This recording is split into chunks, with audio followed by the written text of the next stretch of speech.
그리스도인들을 박해했었지만 그 전력으로 인해서 이제 그리스도를 만나고 그리스도의 사도가 된 이후에 큰 일들을, 이방 선교에 큰 일을 했지만은 평생도록 자신이 했던 지난날의 과오 때문에 항상 많은 적재자들을 가지고 있었습니다. 오늘 고린도후서 5장 20절 이하에 나오는 이 말씀도 그 배경에는 바울의 적대자들을 지금 바울은 계속 염두에 두고 있습니다. 실제로 고린도 교회에 바울의 적대자들이 많이 있었습니다. 그의 사도성을 의심하고 또 그의 어눌한 언변과 외모까지 비하하면서 그가 진짜 선지자가 아니고 진짜 사도가 아니라고 이야기하는 이들이 많이 있었습니다. 특별히 유대계 기독교인들 지도자들 중에 바울에 반박하고 적대하는 이들이 많았습니다. 우리가 잘 아는 사도행전 1장 21절에 보면 어떤 장면이 나오냐면요, 예수님의 12제자 가운데 잘 아시는 것처럼 가룟 유다가 죽었고 한 자리가 공석이 됩니다. 그러자 이제 예수님이 돌아가신 후에 11제자들이 모여서 회의를 합니다. 그러면서 뭐라고 얘기를 하냐면은 한 명을 다시 채워넣자. 왜냐하면 이 12이라는 숫자는 이스라엘계에 있어서 완전을 의미하는 숫자입니다. 그래서 12지파가 있고 12제자가 있고 그러는데 11제자, 가룟 유다를 뺀 11제자에서 이제 한 제자를 더 세우자고 11제자들이 얘기하는 겁니다. 거기에 보면은 요한의 세례로부터 우리 가운데 올려져 가신 날까지 주 예수께서 우리 가운데 출입하실 때 항상 우리와 함께 다니던 사람 중에 하나를 세우자, 이렇게 얘기합니다. 이것이 그러니까 사도 12제자의 기본적인 조건이었습니다. 그런데 아시는 것처럼 사도 바울은 요한의 세례를 받을 때부터 함께 다니지도 않았고 부활 승천하실 때까지 예수와 함께 있었던 자가 아닙니다. 게다가 말씀드렸던 것처럼 사도 바울은 사울로 불렸던 시절에 예수를 믿고 따르는 기독교인들을 박해하기까지 했었습니다. 바로 이처럼 제자의 조건에 적합한 사람도 아니고 심지어 그리스도인들을 박해했었기 때문에 말씀드렸던 것처럼 그가 회심하고 난 후에 그리스도의 사도로 많은 일들을 했지만 언제나 평생에 걸쳐서 자신을 적대적으로 바라보는 기독교 내부의 적대자들의 반대에 직면을 해야 했습니다. 우리가 잘 아는 고린도전서 15장에도요, 15장은 우리가 부활장으로 잘 아는데 바울이 이런 얘기를 합니다.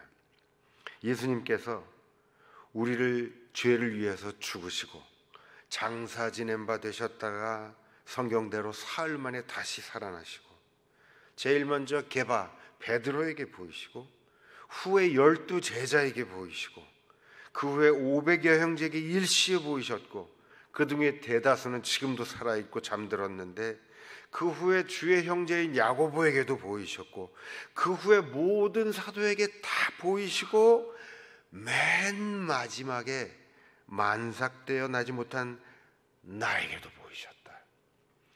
이 말은 역시 또 뭐냐면은 나도 부활한 예수를 만났다, 나도 사도다, 이 얘기를 바울이 또 하고 있는 겁니다. 어쨌거나 사도 바울은 주님의 일을 위해서 열심으로 헌신 봉사하지만 그만큼 또 살기가 괴롭습니다. 오늘 성경 말씀도 마찬가지입니다.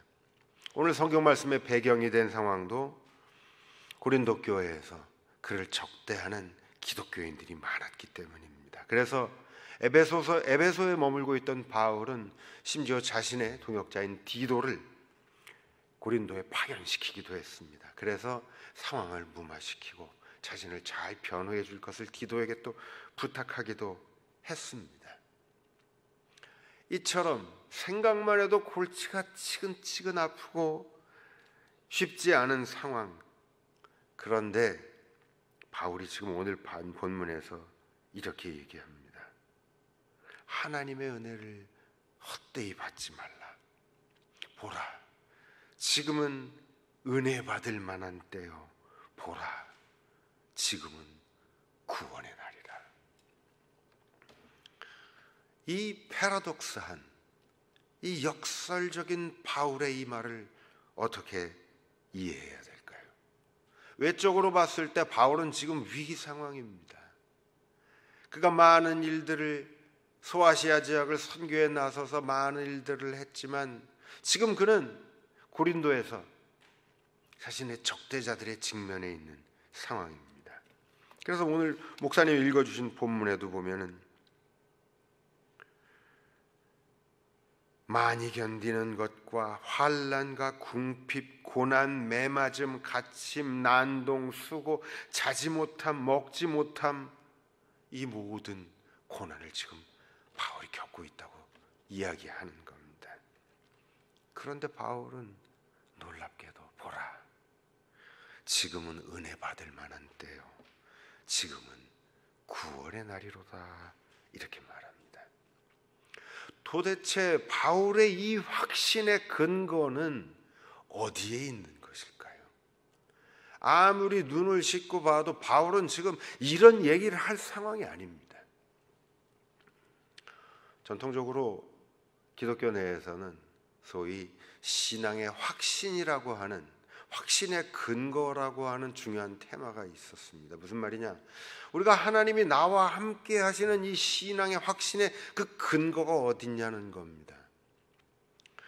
현대인들은 이 세상이 복잡 다단해질수록, 한국도 마찬가지지만 묘하게 그 로마 교회, 소위 이제 천주교로 귀의하는 사람들이 많다 그럽니다.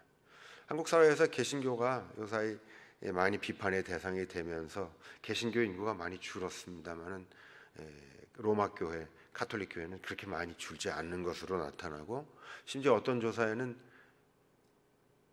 교인 수가 증가하고 있다, 이런 통계도 나오는 걸 봤습니다. 왜냐? 이 천주교회, 로마 교회는 교리적으로 보면요, 이 신앙의 확신의 근거가 어디 있냐면 눈에 보이는 것에 있습니다. 눈에 보이는 교황, 눈에 보이는 직제, 예전. 그래서 잘 모르는 이 일반 성도님들은 로마 교회 미사 같은 데 가면 그 장엄함에, 아, 여기 진짜 뭔가 경건과 거룩함이 느껴진다, 이래서 또 그쪽으로 가는 성도들도 적지 않습니다. 눈에 보이는 것들을 쫓아가는 겁니다. 실제로 로마 교회는 교리적으로 가시적인 것에 굉장히 무게를 두고 있습니다. 제가 그 독일에 있었을 때 이제 로마 교회는 눈에 보이는 가시적인 기적들을 또 공식적으로 인정을 합니다. 그래서 헝가리인가에 가면은 그 메주골이라는 도시가 있는데, 거기는 성모가 현현을 해서 어린아이들을 안아주기도 하고 이런 기적들이 있대요. 그래서 한번 나도 가볼까 독일에 있을 때 생각을 했는데, 들리는 얘기에 의하면 개신교 교인들 눈에는 잘 안 보인다네요, 그게. 그래서 갔다가 또 망신당할 것 같아서 안 보이면 또 어떻게 목사가 갔는데 안 가고는 했습니다만, 확실한 것은 구별을 하자면 이처럼 로마 가톨릭 교회는 눈에 보이는 가시적인 것 속에서 신앙의 확신의 근거를 잡습니다. 반면에 정반대편에서 신앙의 확신의 근거를 잡는 게 있습니다. 그게 어디냐면 바로 소위 신비한 열광주의자들입니다. 이들은 자신의 내면의 신비한 경험 속에 하나님이 나와 함께 계신다는 확신의 근거를 찾으려고 합니다. 인간이 약합니다. 하나님이 나와 함께 계심을, 신앙생활을 하는데 하나님이 나와 함께 계심을 어떻게 알 수 있는가, 그 근거는 뭔가 확인하고 싶죠. 그렇기 때문에 로마 교회는 눈에 보이는 거대한 예전과 가시적인 것에 하나님의 함께 하심을 주장합니다. 반면에 열광주의자들은 내면의 신비한 경험들, 이런 것을 통해서 하나님이 나와 함께 하신다라는 확신의 근거를 주장합니다. 그런데 루터 칼빈으로부터 시작되는 우리 개신교회는, 그리고 우리가 보는 성서에 따르면 둘 다 올바른 신앙의 길이 아닙니다. 다시 바울로 돌아오면요, 바울은 지금 이처럼 힘든 상황 속에서 보라, 지금은 은혜 받을 만한 때요, 지금은 구원의 날이다, 이 고백을 어떻게 할 수 있는가? 바울은 무슨 근거를 대고 있는가? 읽어주신 21절, 20절에 보면은 우리가 그리스도를 대신하여 사신이 되어 하나님이 우리를 통하여 너희를 권면하시는 것 같이 그리스도를 대신하여 간청하노니 너희는 하나님과 화목하라.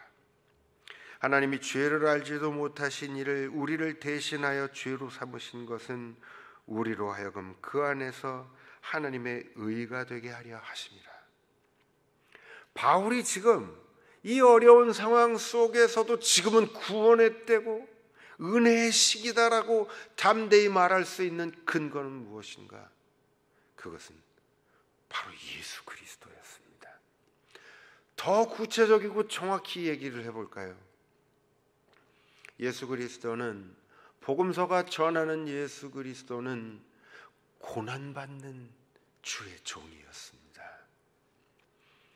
심지어 나사렛 예수는 일찍이 이사야 선지자가 얘기했던 것처럼 그는 흠모할 만한 아름다운 것이 없습니다. 눈에 보이는, 그가 하나님의 아들이고 하나님이 함께 하신다는 눈에 보이는 확실한 증거가 없습니다. 그는 흠모할 만한 아름다운 것이 없는 자였습니다.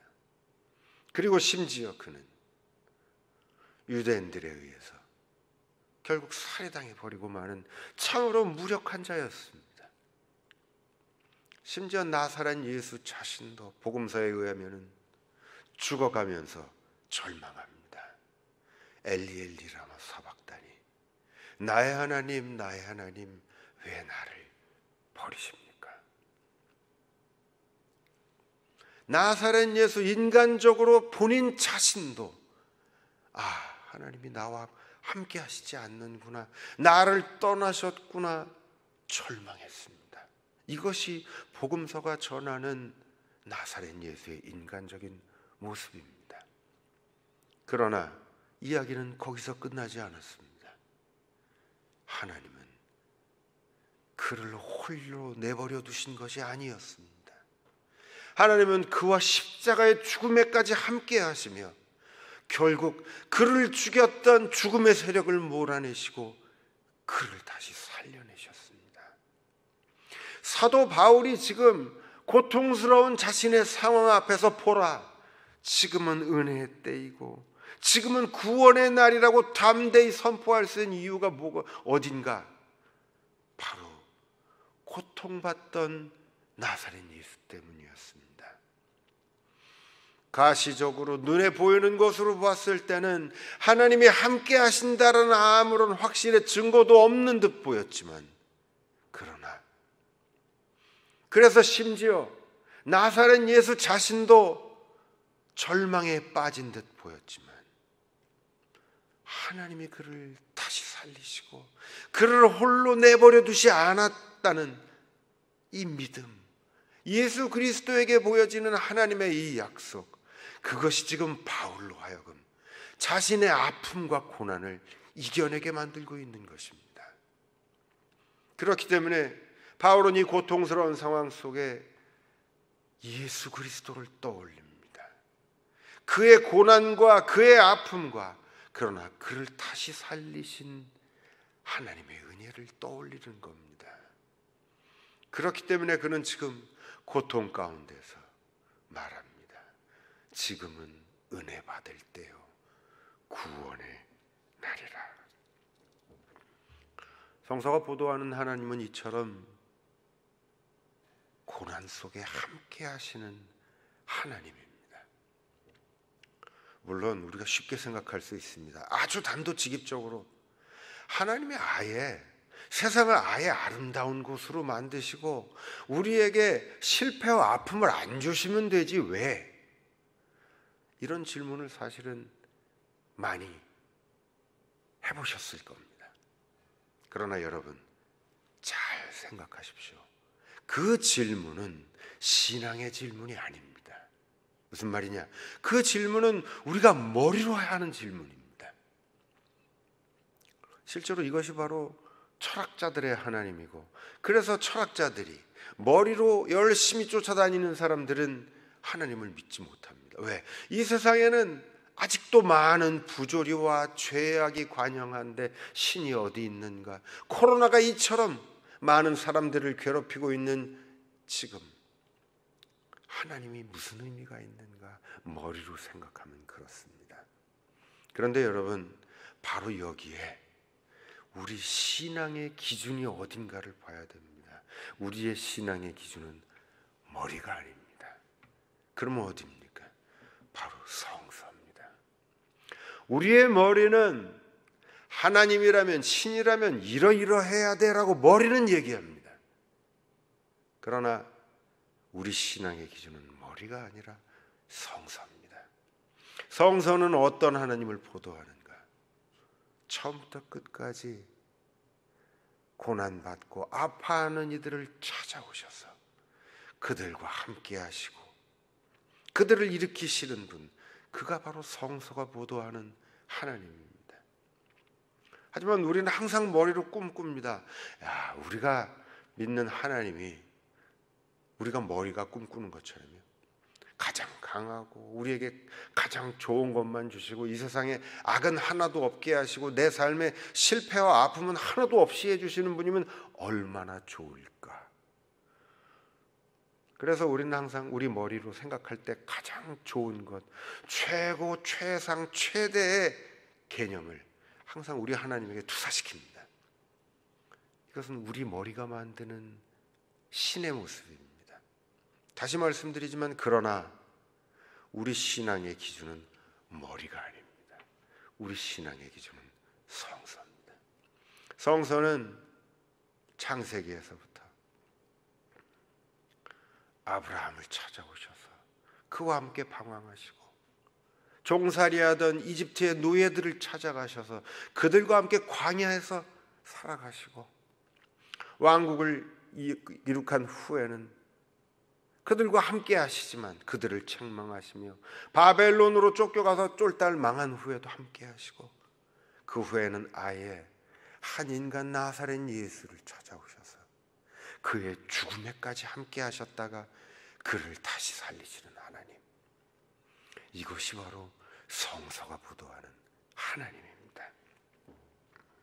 그렇기 때문에 우리가 살다 보면, 오늘 목사님 기도해 주시면서도 우리 교회에도 요양병원에 계시는 많은 분들, 또 말 못할 많은 사정으로 인해서 고통받는 많은 성도님들 계십니다. 하나님은 바로 그들에게 지금 찾아오십니다. 머리로는 아예 왜 그런 고통을 주시나, 아예 처음부터 안 아프게 해주시지. 여러분, 이건 우리 머리가 하는 얘기입니다. 성서의 하나님이 아닙니다. 성서의 하나님의 출발점은 어디냐?